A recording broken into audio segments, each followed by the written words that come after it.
السلام علیکم ورحمۃ اللہ وبرکاتہ۔ دوستو، آج ہم آپ کے سامنے ایک ایسے چرواہے کی داستان پیش کرنے جا رہے ہیں جس کی زندگی کا ہر لمحہ بکریاں چراتے گزرا، لیکن اس کی تقدیر میں کچھ ایسا لکھا تھا کہ وہ ایک روز نبی کریم صلی اللہ علیہ وسلم کی بارگاہ میں پہنچ گیا۔ خیبر کے میدان میں جب اس نے مسلمانوں کا لشکر دیکھا تو دل میں بے چینی جاگ اٹھی کہ یہ کون لوگ ہیں۔ جب وہ نبی کریم صلی اللہ علیہ وسلم کے سامنے حاضر ہوا تو اس نے اسلام کا ایسا پیغام سنا کہ اس کے دل کی دنیا ہی بدل گئی۔ وہ چرواہا جو اپنی سیاہ رنگت اور معمولی حیثیت پر شرمسار تھا، حضور صلی اللہ علیہ وسلم نے اسے گلے لگانے کا وعدہ کیا اور فرمایا کہ اللہ تعالیٰ تمہارے جسم کی بدبو کو خوشبو میں اور سیاہی کو نور میں بدل دے گا۔ دوستو، یہ ایمان کی قوت اور رسول اکرم صلی اللہ علیہ وسلم کی محبت کا وہ درخشاں منظر ہے جو انسان کو زمین سے اٹھا کر آسمانوں کی بلندیوں تک پہنچا دیتا ہے۔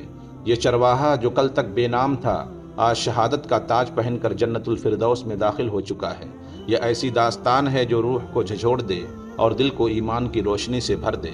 اگر آپ بھی اس ایمان افروز قصے کی مکمل حقیقت جاننا چاہتے ہیں تو اس ویڈیو کو آخر تک دیکھیں اور اس پیغام کو دوسروں تک پہنچانے کے لیے لائک، شیئر اور سبسکرائب ضرور کریں تاکہ یہ روشنی ہر دل میں پھیل جائے۔ تو آئیے واقعے کی شروعات کرتے ہیں۔ غزوہ خیبر کے موقع پر ایک چرواہا حضور اقدس صلی اللہ علیہ وسلم کی خدمت میں آیا۔ وہ یہودیوں کی بکریاں چرایا کرتا تھا۔ اس چرواہے نے جب دیکھا کہ خیبر سے باہر مسلمانوں کا لشکر پڑاؤ ڈالے ہوئے ہے، اس کے دل میں خیال آیا کہ میں جا کر ان سے ملاقات کروں اور دیکھوں کہ یہ مسلمان کیا کہتے ہیں اور کیا کرتے ہیں۔ چنانچہ بکریاں چراتا ہوا مسلمانوں کے لشکر میں پہنچا اور ان سے پوچھا کہ تمہارے سردار کہاں ہیں؟ صحابہ کرام نے بتایا کہ ہمارے سردار حضور اکرم صلی اللہ علیہ وسلم اس خیمے کے اندر ہیں۔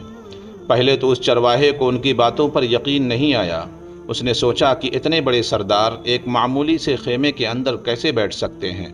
اس کے ذہن میں یہ تھا کہ جب آپ اتنے بڑے بادشاہ ہیں تو بہت ہی شان و شوکت اور ٹھاٹ باٹ کے ساتھ رہتے ہوں گے، لیکن وہاں تو کھجور کے پتوں کی چٹائی سے بنا ہوا خیمہ تھا۔ خیر، وہ اس خیمے کے اندر آپ سے ملاقات کے لیے داخل ہوا اور آپ سے ملاقات کی اور پوچھا کہ آپ کیا پیغام لے کر آئے ہیں اور کس بات کی دعوت دیتے ہیں۔ حضور اقدس صلی اللہ علیہ وسلم نے اس کے سامنے اسلام اور ایمان کی دعوت رکھی اور اسلام کا پیغام دیا۔ اس نے پوچھا کہ اگر میں اسلام کی دعوت قبول کر لوں تو میرا کیا انجام ہوگا اور کیا رتبہ ہوگا؟ حضور اقدس صلی اللہ علیہ وسلم نے فرمایا کہ اسلام لانے کے بعد تم ہمارے بھائی بن جاؤ گے اور ہم تمہیں گلے سے لگائیں گے۔ اس چرواہے نے کہا کہ آپ مجھ سے مذاق کر رہے ہیں؟ میں کہاں اور آپ کہاں؟ میں ایک معمولی سا چرواہا ہوں اور میں ایک سیاہ فام انسان ہوں۔ میرے بدن سے بدبو آ رہی ہے، ایسی حالت میں آپ مجھے گلے کیسے لگائیں گے؟ حضور اقدس صلی اللہ علیہ وسلم نے فرمایا کہ ہم تمہیں ضرور گلے سے لگائیں گے اور تمہارے جسم کی سیاہی کو اللہ تعالیٰ تابانی سے بدل دیں گے اور اللہ تعالیٰ تمہارے جسم سے اٹھنے والی بدبو کو خوشبو سے تبدیل کر دیں گے۔ یہ باتیں سن کر وہ فوراً مسلمان ہو گیا اور کلمہ شہادت اشہد ان لا الہ الا اللہ و اشہد ان محمد رسول اللہ پڑھ لیا۔ پھر حضور اقدس صلی اللہ علیہ وسلم سے پوچھا کہ یا رسول اللہ، اب میں کیا کروں؟ آپ نے فرمایا کہ تم ایسے وقت پر ایمان لائے ہو کہ نہ تو اس وقت کسی نماز کا وقت ہے کہ تم سے نماز پڑھواؤں، نہ ہی روزے کا زمانہ ہے کہ تم سے روزے رکھواؤں، زکوٰۃ تم پر فرض نہیں ہے۔ اس وقت تو صرف ایک ہی عبادت ہو رہی ہے جو تلوار کی چھاؤں میں انجام دی جاتی ہے، وہ ہے جہاد فی سبیل اللہ۔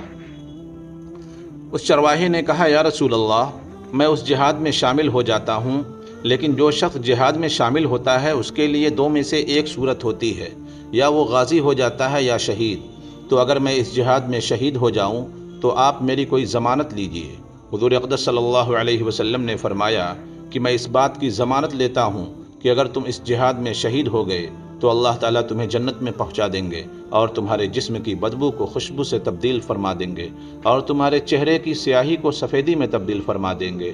چنانچہ وہ چرواہا یہودیوں کی بکریاں چراتا ہوا وہاں پہنچا تھا، اس لیے حضور اقدس صلی اللہ علیہ وسلم نے فرمایا کہ تم یہودیوں کی جو بکریاں لے کر آئے ہو ان کو جا کر واپس کرو، اس لیے کہ یہ بکریاں تمہارے پاس امانت ہیں۔ اس سے اندازہ لگائیں کہ جن لوگوں کے ساتھ جنگ ہو رہی ہے، جن کا محاصرہ کیا ہوا ہے، ان کا مال غنیمت ہے، لیکن چونکہ وہ چرواہا بکریاں معاہدے پر لے کر آیا تھا، اس لیے آپ نے حکم دیا کہ پہلے وہ بکریاں واپس کر کے آؤ۔ پھر آ کر جہاد میں شامل ہونا۔ چنانچہ اس چرواہے نے جا کر بکریاں واپس کیں اور واپس آ کر جہاد میں شامل ہوا اور شہید ہو گیا۔ جب جنگ ختم ہو گئی تو حضور اقدس صلی اللہ علیہ وسلم لشکر کا جائزہ لینے لگے۔ ایک جگہ آپ نے دیکھا کہ صحابہ کرام کا مجمع اکٹھا ہے۔ جب آپ قریب پہنچے تو ان سے پوچھا۔ صحابہ کرام نے فرمایا، جو لوگ جنگ میں شہید ہو گئے ہیں ان میں سے ایک آدمی ایسا بھی ہے کہ جس کو ہم میں سے کوئی نہیں پہچانتا۔ آپ نے فرمایا کہ مجھے دکھاؤ۔ جب آپ نے دیکھا تو فرمایا کہ تم اس شخص کو نہیں پہچانتے، مگر میں اس شخص کو پہچانتا ہوں، یہ چرواہا ہے، اور یہ وہ عجیب و غریب بندہ ہے جس نے اللہ کی راہ میں ایک بھی سجدہ نہیں کیا، اور میں اس بات کی گواہی دیتا ہوں کہ اللہ تعالیٰ نے سیدھا اس کو جنت الفردوس میں پہنچا دیا ہے، اور میری آنکھیں دیکھ رہی ہیں کہ ملائکہ اس کو غسل دے رہے ہیں، اور اس کی سیاہی سفیدی میں تبدیل ہو گئی ہے، اور اس کی بدبو خوشبو سے تبدیل ہو گئی ہے۔ معزز سامعین، اندازہ کیجئے، دیکھیے، اگر کچھ عرصہ پہلے اس چرواہے کو موت آ جاتی تو سیدھا جہنم میں چلا جاتا، اور اب اس حالت میں موت آئی کہ ایمان لا چکا ہے اور سرکار دو عالم صلی اللہ علیہ وسلم کا غلام بن چکا ہے، تو اب اللہ تعالیٰ نے اتنا بڑا انقلاب پیدا فرما دیا۔ اسی لیے فرمایا العبرۃ بالخواتیم، کہ اعتبار خاتمے کا ہے۔ اسی لیے بڑے بڑے لوگ لرزتے رہے اور یہ دعا کرتے رہے کہ یا اللہ حسن خاتمہ عطا فرمائیے، ایمان پر خاتمہ عطا فرمائیے۔ کس بات پر انسان ناز کرے، فخر کرے اور اترائے، اس لیے کہ کیا معلوم کہ کل کیا ہونے والا ہے۔ اسی لیے فرمایا کہ کسی کو بھی حقیر مت سمجھو۔ انبیاء علیہم السلام کا شیوا یہ رہا ہے کہ کبھی گالی کا جواب بھی گالی سے نہیں دیا، حالانکہ شریعت نے اس کی اجازت دی ہے کہ جتنا ظلم تم پر کیا جائے تم بھی اتنا بدلہ لے سکتے ہو، لیکن انبیاء علیہم السلام نے کبھی گالی کا بدلہ گالی سے نہیں دیا۔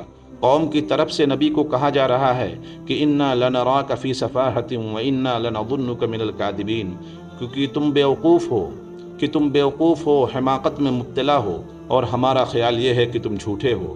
ہم جیسا کوئی ہوتا تو جواب میں کہتا کہ تم احمق، تمہارا باپ احمق، لیکن نبی کا جواب یہ تھا کہ اے میری قوم، میں بیوقوف نہیں ہوں، بلکہ میں پروردگار کی طرف سے رسول بنا کر بھیجا گیا ہوں۔ اللہ تعالی ہمیں سمجھ عطا فرمائے، آمین یا رب۔